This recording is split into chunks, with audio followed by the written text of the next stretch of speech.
तो hello friends, कैसे हैं आप सभी लोग। तो स्वागत है आपका मेरे यूट्यूब के नए वीडियो में, जिसमें आज हम पढ़ने जा रहे हैं मॉडर्न फार्मास्यूटिक्स। तो इसके हम इम्पोर्टेंट क्वेश्चन लगाएंगे एमफार्म फर्स्ट सेम के मॉडर्न फार्मास्यूटिक्स के इम्पोर्टेंट क्वेश्चन। तो चलिए शुरू करते हैं फिर। What is modern pharmaceutics? Modern pharmaceutics क्या है और इसके ऑब्जेक्टिव्स बताने।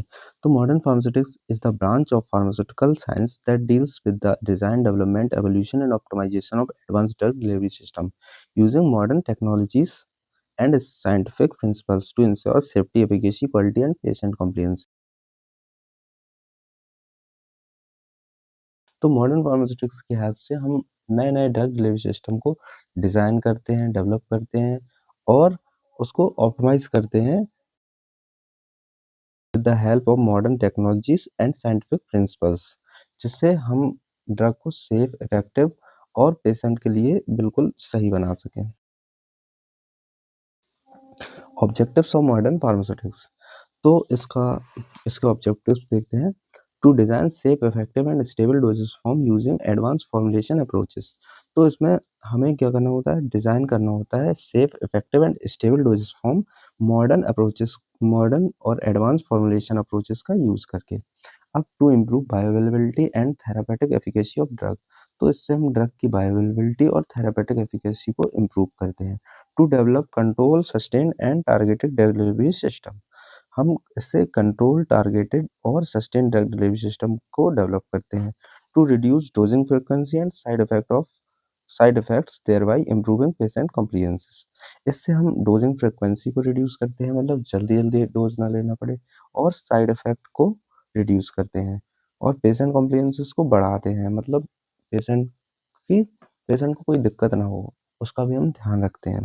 To ensure consistent quality, stability and performance of pharmaceutical product. तो इससे हम क्वालिटी, स्टेबिलिटी और परफॉर्मेंस इंश्योर करते हैं अपने फार्मास्यूटिकल प्रोडक्ट के। अब यहाँ ये पहला क्वेश्चन खत्म होता है, अब हम दूसरे क्वेश्चन की ओर बढ़ेंगे। क्वेश्चन नंबर 2 है definition of pre formulation studies.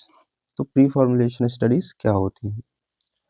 Pre-formulation studies are the investigation carried out to understand the physical, chemical, and biopharmaceutical properties of the drug substance before formulation development in order to design a safe, stable, and effective dosage form। तो pre formulation studies investigation होती हैं जो drug के physical, chemical और bio pharmaceutical properties को जानने के लिए यूज की जाती हैं, और ये हम फॉर्मुलेशन बनने के पहले ही इसकी स्टडी करते हैं, जिससे हम एक सेफ, इफेक्टिव और अच्छा स्टेबल डोसेज फॉर्म का डेवलपमेंट कर सकें। अब इसके सिग्निफिकेंस क्या होते हैं? तो significance help in understanding the physicochemical characteristics of the drugs such as solubility, stability and compatibility. तो ये हमें हेल्प करता है ड्रग के फिजियोकेमिकल कैरेक्टरिस्टिक्स को समझने में, जैसे सॉल्युबिलिटी, स्टेबिलिटी और compatibility. Assist in the selection of suitable excipient by identifying drug excipient compatibility। तो ये हमें suitable excipient select करने में भी मदद करता है। और फिर है provide information necessary for choosing the appropriate dosage form and manufacturing process। तो ये हमें इंफॉर्मेशन प्रोवाइड करता है जो ज़रूरी होती है appropriate dosage form चूज़ करने में और मैन्युफैक्चरिंग को चूज़ करने में, क्योंकि अगर हम प्री फॉर्मुलेशन स्टडीज़ कर लेते हैं तो हमें ड्रग एपीआई और एक्सिपिएंट का पूरा बिहेवियर पता चल जाता है। Helps in predicting and preventing stability and formulation problems at an early stage। ये हमें प्रेडिक्ट करने में मदद करता है, मतलब हम पहले ही किसी भी ड्रग में आने वाली प्रॉब्लम को प्रेडिक्ट कर सकते हैं, और जब हम प्रेडिक्ट कर लेंगे, जब हमें पता होगा उसमें ये प्रॉब्लम आ सकती है, तो हम उसको प्रिवेंट भी कर लेंगे। Reduce development time, cost and formulation failures. तो ये डेवलपमेंट के टाइम को कम करता है, कॉस्ट को कम करता है और फॉर्मुलेशन फेलियर को भी हटाता है। अब हम आगे बढ़ते हैं। तो हमारा नेक्स्ट क्वेश्चन है, ये आता है 7 या 10 मार्क्स में। Define drug excipient interaction, write the objectives of studying drug excipient interaction and explain any two method used in identifying drug interactions। तो अब इसकी पहली हेडिंग है drug excipient interaction. Drug excipient interaction क्या होता है? Drug excipient interaction is defined as a physical or chemical interaction between a drug substance and formulation. Excipients that may affect the stability, safety, efficacy और bioavailability of the drug product. तो drug excipient interaction एक ऐसा interaction होता है, नहीं, drug excipient interaction physical और chemical interaction होता है ड्रग के बीच में और एक्सिपिएंट के बीच में, जिससे स्टेबिलिटी, सेफ्टी, एफिकेसी और बायोअवेलेबिलिटी अफेक्ट हो सकती है। ठीक है, ड्रग एक्सिपिएंट इंटरेक्शन को ये मान लो कि ड्रग जो एपीआई होता है जो भी एपीआई होता है प्लस एक्सिपिएंट एक्सिपिएंट इन दोनों को मिला के बनता है ड्रग। तो अगर ड्रग एपीआई और एक्सिपिएंट दोनों के मिलने पे कोई इंटरेक्शन होगा तो फॉर्मुलेशन जो होगी उसमें एरर आ जाएगा। इसलिए हमें ऐसा एपीआई और एक्सिपिएंट का मिक्सचर लेना होता है जिसमें जिसमें एरर ना आए और इंटरेक्शन शो ना हो। ठीक है, objectives of studying drug excipient interaction to identify any incompatibility between drug and excipient. वही मैंने आपको बताया, ड्रग और एक्सिपिएंट में इनकम्पेटिबिलिटीज आइडेंटिफाई करने के लिए यूज होता है to ensure stability and efficacy of the formulation through its self life. तो इसमें स्टेबिलिटी, एफिकेसी और सेल्फ लाइफ को इंश्योर करने के लिए यूज होता है। To assist in the selection of suitable excipient for formulation development. तो ये हमें सुटेबल एक्सिपिएंट का सिलेक्शन करने में हेल्प करता है। टू प्रिवेंट ड्रग डिग्रेडेशन और loss of potency during manufacturing industry. Drug degradation और लॉस ऑफ पोटेंसी नहीं होने देता है। To develop a safe, stable and effective pharmaceutical doses form. Safe, stable और effective pharmaceutical doses form develop करने में help करता है। अब इसमें दो मेथड पूछे गए हैं ड्रग एक्सिपिएंट इंटरेक्शन को आइडेंटिफाई करने में। तो पहला मेथड है हमारा differential scanning calorimetry, DSC.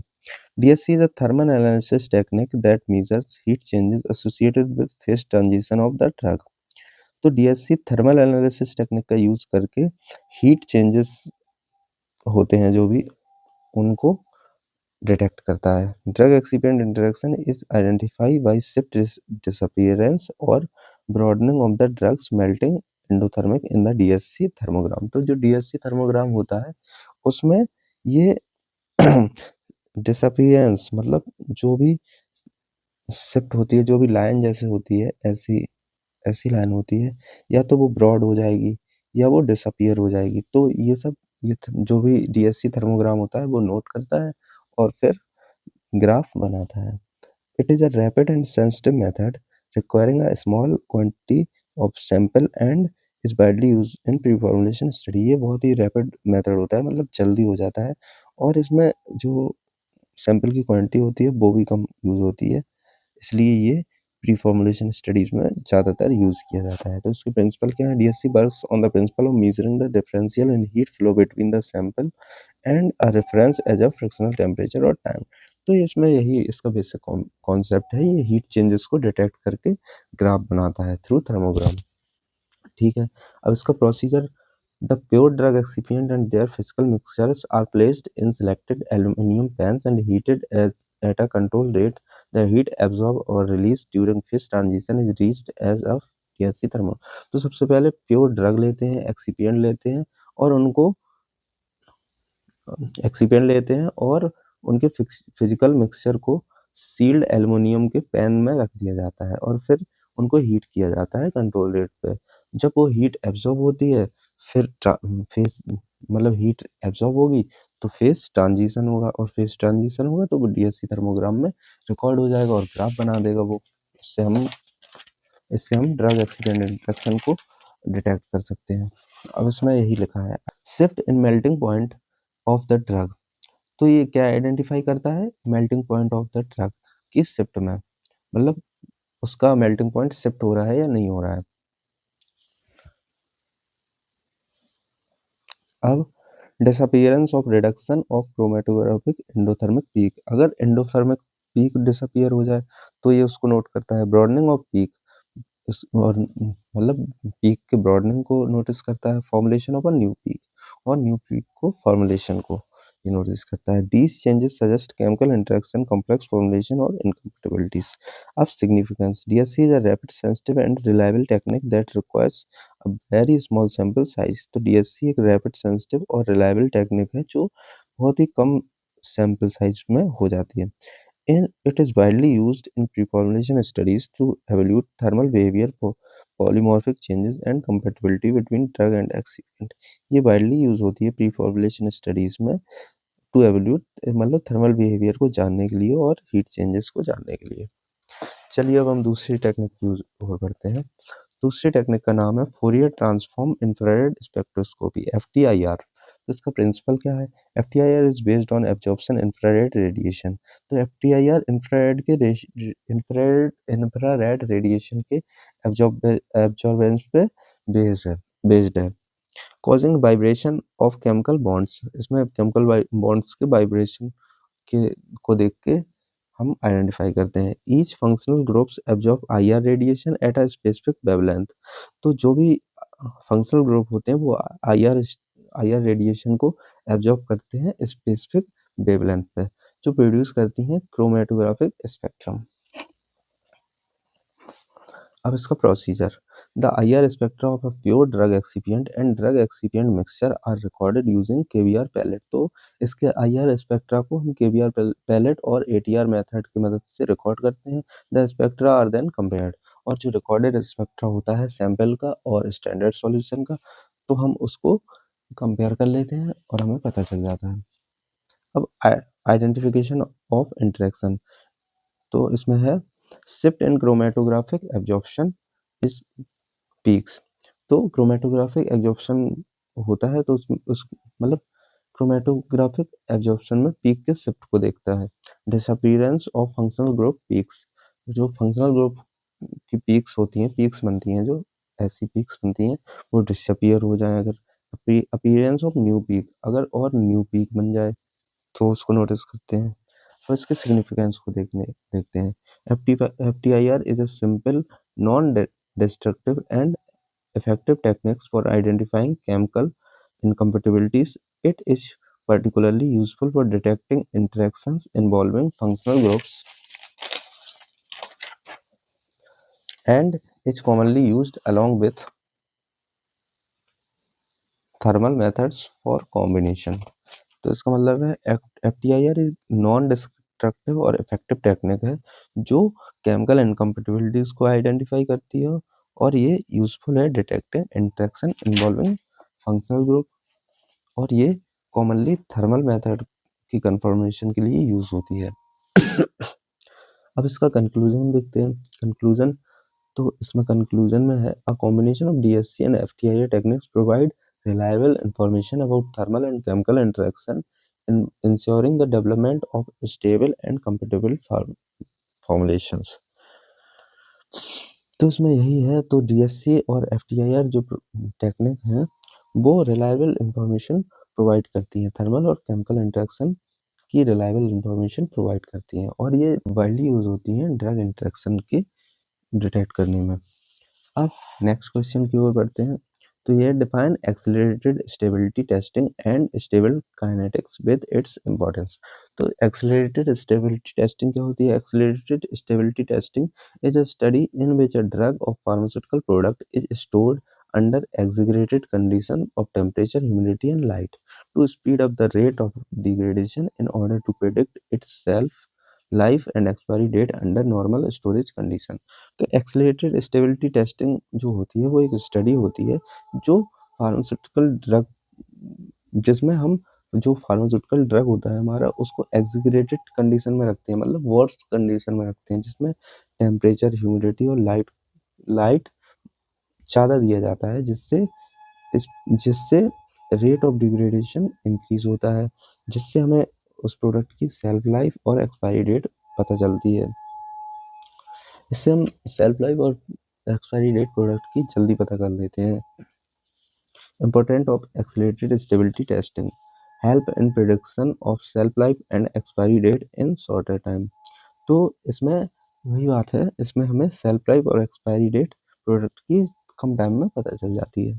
Assist in selecting appropriate storage condition and packaging material, तो इससे हम ये पता कर सकते हैं कि हमें प्रोडक्ट को कहाँ रखना चाहिए, कैसी स्टोरेज कंडीशन में रखना चाहिए और कौन सा पैकेजिंग मटेरियल यूज़ करना चाहिए। Helps in identifying degradation pathway of the drug, हमें ड्रग की डिग्रेडेशन पाथवे का भी पता चल जाता है। Reduce time and cost required for long term stability studies, ये अपना टाइम बचाता है और कॉस्ट भी बचाता है। अगर हम लॉन्ग टर्म स्टडी करेंगे, उसकी लॉन्ग टर्म में जानेंगे उसकी एक्सपायरी डेट और शेल्फ लाइफ, तो हमें ज़्यादा कॉस्ट भी लगेगा और ज़्यादा टाइम भी लगेगा, तो इससे इस सबसे छुटकारा मिल जाता है। Essential for regulatory approval of pharmaceutical product, तो ये एसेंशियल होता है, ज़रूरी होता है रेगुलेटरी अप्रूवल के लिए, ड्रग के अप्रूवल के लिए। Stability kinetics. Stability kinetics is the study of rate and order of chemical degradation reactions of a drug substance or dosage form under various environmental conditions. ये भी एक्सेलरेटेड स्टेबिलिटी टेस्टिंग की तरह ही है, लेकिन इसमें हम काइनेटिक्स देखते हैं, स्टेबिलिटी काइनेटिक्स देखते हैं rate of order of chemical degradation reaction के तौर पर, और इसमें ड्रग सब्सटेंस और डोजेस फॉर्म को वेरियस एनवायरमेंटल कंडीशन में रखा जाता है, अलग अलग एनवायरमेंटल कंडीशन में रख के हम उसके डिग्रेडेशन का पता लगाते हैं। अब इम्पोर्टेंट ऑफ स्टेबिलिटी काइनेटिक्स, तो इसमें इसकी इम्पोर्टेंस है determine rate constant, rate constant को डिटरमाइन करता है। प्रेडिक्ट शेल्फ लाइफ को प्रेडिक्ट करता है। एक्सप्लेन डिग्रेडेशन मैकेनिज्म, डिग्रेडेशन के मैकेनिज्म को एक्सप्लेन करता है। हेल्प इन फॉर्मुलेशन ऑप्टिमाइजेशन, तो ये फॉर्मुलेशन को ऑप्टिमाइज करने में मदद करता है। Ensures drug stability and quality, तो ये ड्रग की स्टेबिलिटी क्वालिटी को पता करता है। अब define dispersion and mention the theories of dispersion, अब मैंने ये क्वेश्चन जो है छोटा लिखा है, लेकिन ये बड़ा क्वेश्चन है, तो इसको ना आप लोग अपने बिहाफ पे पढ़ लेना, या तो मैं कोशिश करूँगा कि इसका भी एक वीडियो बना दूँ थोड़े 2-3 मिनट का। अगर आपको इसका वीडियो चाहिए तो आप मुझे कमेंट कर सकते हैं, तो मैं कोशिश करूँगा इसका वीडियो बनाने के लिए, तब तक हम इसको शॉर्ट में पढ़ लेते हैं। तो define dispersion and mention the theories of dispersion. Dispersion is a system in which one substance is uniformly distributed as a fine product within another continuous phase. Dispersion एक सिस्टम है जिसमें एक सब्सटेंस को यूनिफॉर्मली डिस्ट्रीब्यूट करा जाता है और उसके फाइन पार्टिकल बना के दूसरी कंटिन्यूस फेज में डिसॉल्व किया जाता है, उसको हम डिस्पर्जन बोलते हैं। अब इसमें 3 थ्योरी हैं, मतलब थ्योरी तो और भी हैं, लेकिन ये मेनली पढ़ी जाती हैं। Interfacial tension theory, oriented base theory और विस्कोसिटी थ्योरी। अगर आपको इसका लॉन्ग वीडियो चाहिए तो आप मुझे कमेंट कर सकते हैं। आप define SMEDDS and discuss the preparation and evolution of SMEDDS। तो self micro emulsifying drug delivery system क्या होता है? Self micro emulsifying drug delivery system are isotropic mixture of oil surfactant and co-surfactant with spontaneously form fine oil in water microemulsions with droplet size generally below 100 nanometer when distributed with intestinal fluid under mild agitation. SMEDDS are mainly used to improve the oral bioavailability of poorly water soluble drug। तो ये तो self emulsifying drug delivery system एक ऐसा isotopic mixture होता है oil surfactant और को surfactant का, जो fine oil in water micro emulsion droplet को बनाता है, जो मतलब छोटी छोटी माइक्रो एमल्सन ड्रॉपलेट का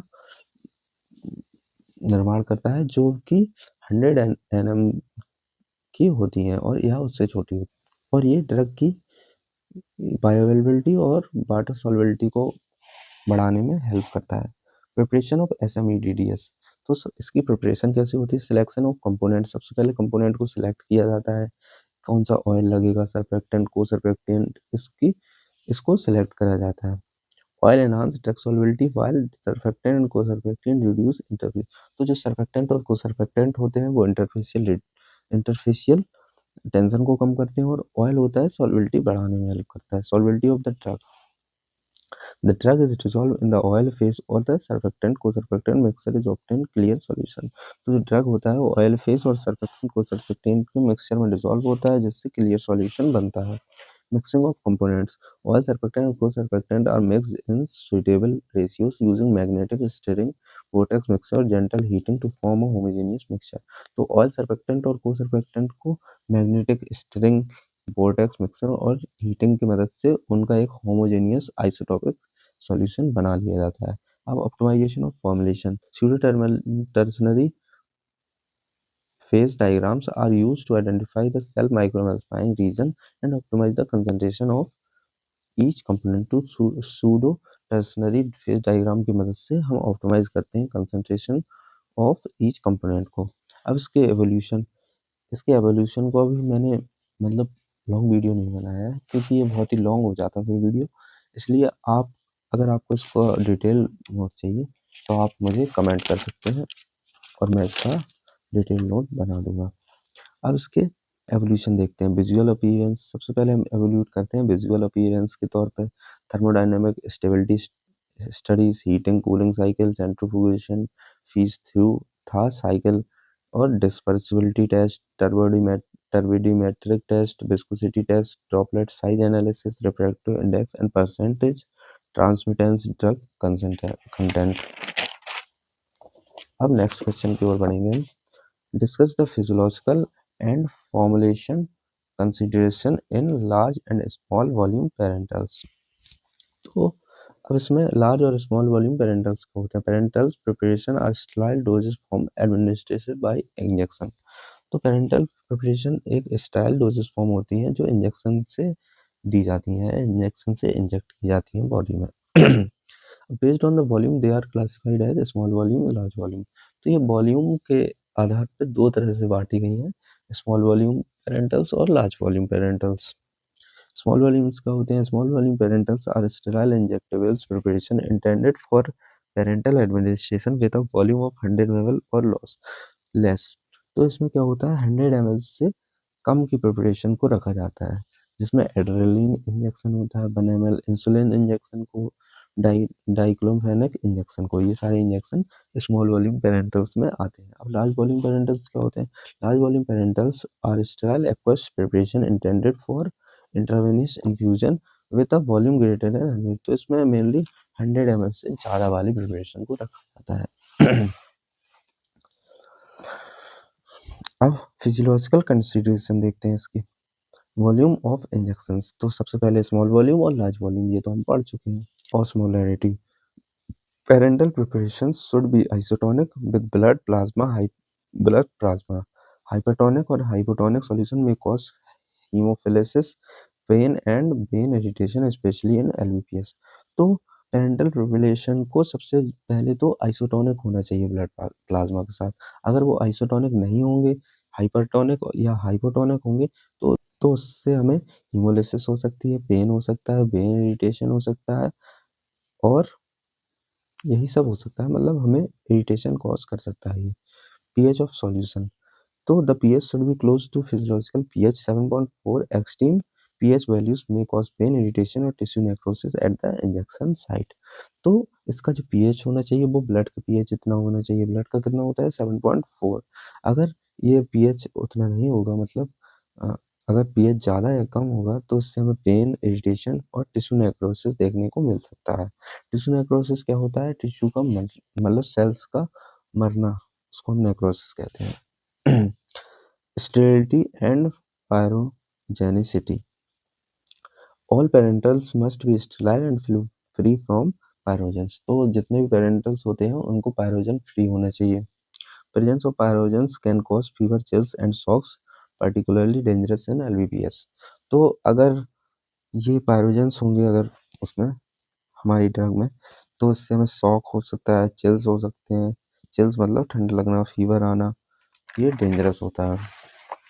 अब rate of administration, LVPS are administered slowly to prevent fluid overload, electrolyte imbalance and cardiac stress।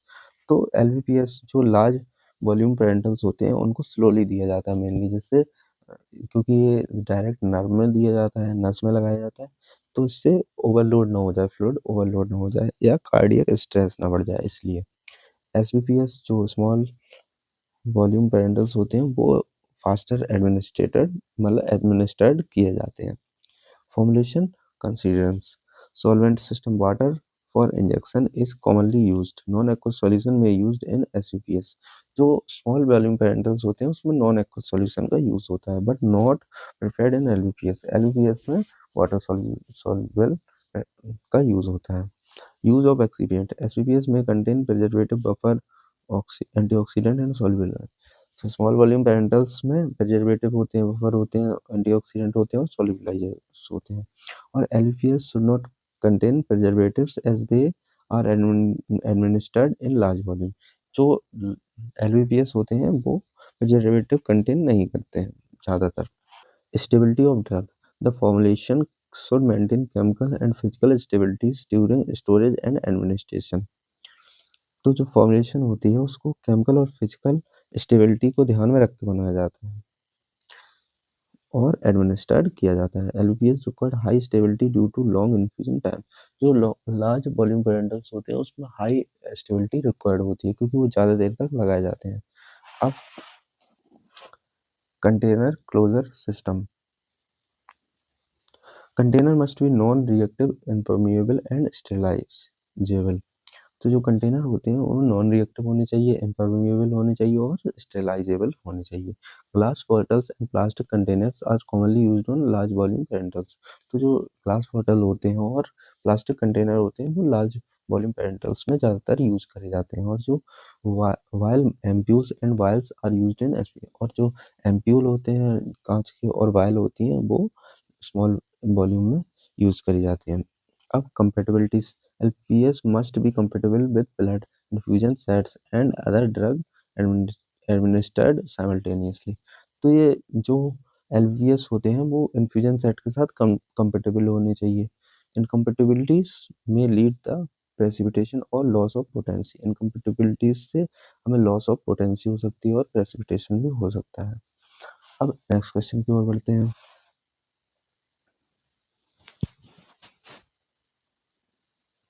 Mention evolution parameters for large volume parentals.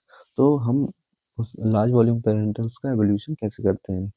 Visual inspection. सबसे पहले तो हम अपनी आंखों से कलर देखकर हम उसका एवोल्यूशन कर सकते हैं। Sterility test, pyrogen bacterial endotoxin test, pH determination, particular matter test, volume check, osmolarity, isotonicity, container closure, integrity test और स्टेबिलिटी स्टडीज। ये सारे टेस्ट हैं जिससे हम उसको एवेल्यूट कर सकते हैं। अब हम लास्ट क्वेश्चन की ओर बढ़ते हैं। ये इस यूनिट का लास्ट क्वेश्चन है जो कि मोस्ट इम्पोर्टेंट है, 10 नंबर में आता है। Define optimization technique, mention parameter and optimization technique in pharmaceutical formulation। discuss factorial design response surface method with its application। तो optimization technique क्या होती है। optimization technique is the process systematically studying and adjusting formulation and process variable to obtain the best possible pharmaceutical product with desired quality, stability and program। तो optimisation technique एक ऐसी process होती है जिसमें हम स्टडी करते हैं कि किसी भी प्रोडक्ट या ड्रग को हम उसके बेस्ट फॉर्म में कैसे ले जा सकें, उसको इतना ऑप्टिमाइज कर दें कि उसमें ना के बराबर हमें डिसएडवांटेज देखने को मिले और वो उसकी बेस्ट कंडीशन में आ जाए। Parameters of optimization. ऑप्टिमाइजेशन के पैरामीटर्स होते हैं। In pharmaceutical formulation the common parameter considered for optimization are drug concentration, excipient concentration, pH of formulation, viscosity, particle size, release rate, dissolution stability, bioavailability. ये सारे parameter हैं जो हम optimisation में देखते हैं। इन सब पैरामीटर से हम ये समझते हैं कि अगर हम इन सबको ठीक कर देंगे तो कहीं ना कहीं हमारा ड्रग ऑप्टिमाइज हो जाएगा और अपनी बेस्ट कंडीशन में पहुंच जाएगा। अब डिफरेंट ऑप्टिमाइजेशन टेक्निक्स। तो ऑप्टिमाइजेशन की टेक्निक्स क्या होती हैं। One factorial at one time method, changing one factor while keeping other constant. इसमें क्या होता है, जैसे हमें किसी भी एक फैक्टर को देखते हैं। जैसे अगर हमें ड्रग की स्टेबिलिटी बढ़ानी है तो हम उसी के बारे में स्टडी करेंगे और हम किसी भी चीज़ से छेड़छाड़ नहीं करेंगे। सिर्फ हम ड्रग के प्रिजर्वेटिव्स ये सब को स्टडी करेंगे और उनका बेस्ट वर्जन हम निकालेंगे। Factorial design study multiple factors simultaneously to understand their main arc interaction effect. इसमें हम मल्टीपल फैक्टर्स को स्टडी करते हैं और फिर उसके हिसाब से ऑप्टिमाइजेशन करते हैं। Response surface methodology, statical and mathematical method to optimize multiple variable. इसमें हम स्टैटिकल और मैथमेटिकल चीज़ों को देख के ड्रग को ऑप्टिमाइज करते हैं।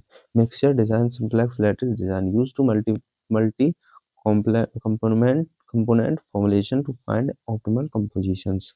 तो इसमें हम मल्टी कंपोनेंट फॉर्मुलेशन का यूज करते हैं ऑप्टिमल कंपोजिशन को फाइंड करने में। Taguchi method, reverse design optimisation using orthogonal array. इसमें ऑर्थोगोनल एरे को यूज करके हम डिजाइन को ऑप्टिमाइज करते हैं। अब factorial design and pharmaceutical formulation. Factorial design is a systematic experimental design where two or more factors are varied simultaneously as different level to study their individual and interaction effect of formulation response। तो हम factorial design में दो या दो से अधिक factors को देखते हैं और उनको ऑप्टिमाइज करते हैं। पहले उनकी स्टडी करते हैं, फिर उनका बेस्ट वर्जन निकालते हैं। अब इसके फैक्टोरियल डिज़ाइन के टाइप्स होते हैं। सबसे पहले 2 की पावर 2, 3 की power 2 factorial design, full factorial design और fractional factorial design. Two factors at 2 and 3 level, ये हम तब पढ़ चुके हैं। एप्लीकेशन पढ़ते हैं। ऑप्टिमाइजिंग टैबलेट हार्डनेस, डिसइंटीग्रेशन और एंड रिजोल्यूशन। तो इसमें हम टैबलेट की हार्डनेस, डिसइंटीग्रेशन और डिसोल्यूशन रेट को ऑप्टिमाइज करते हैं। Studying drug release and form sustain release formulation. Sustain release formulation को फॉर्म करने में ये बहुत हेल्प करता है। Emulsifying, evaluating effect and excipient concentration और स्टेबिलिटी और बायोअवेलेबिलिटी। तो इससे हम प्रोडक्ट की एक्सिपिएंट कंसंट्रेशन और स्टेबिलिटी और बायोअवेलेबिलिटी को एवल्यूट करते हैं। Response surface methodology, response surface methodology is and statical technique use to model and analyze the effect of multi formulation variable response determine optical condition.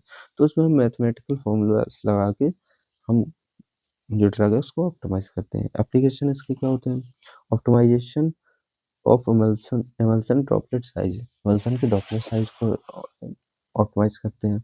Maximum drug stability और release rate, drug stability और release rate को optimize कर सकते हैं। Reducing viscosity without affecting stability, तो हम viscosity को कम कर सकते हैं विदाउट अफेक्टिंग स्टेबिलिटी।